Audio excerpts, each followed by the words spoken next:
Taking advantage of the announcement abilities with the paging and intercom modules, we have created a commercial add-on module called Paging Pro. This commercial add-on module allows you to schedule the announcements to play back in the paging group devices automatically. This is useful for environments with constant announcements that need to be played in a schedule. For example, transportation terminals, schools, warehouses, etc. To use the Paging Pro add-on, you need to install it under Admin, Add-ons, and then Add-ons.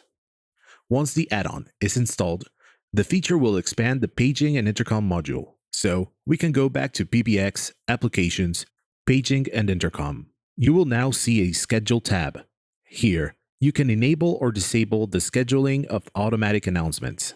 Then, you will see a field that adds dates and times of when the announcements will be played. The time is the time of day it will play the announcement. Start and end date is the range of days that the announcement will be scheduled. Next, you can exclude a specific date, where the announcement will not play back. These can be special holidays or off dates where you don't want the announcements to page the paging groups.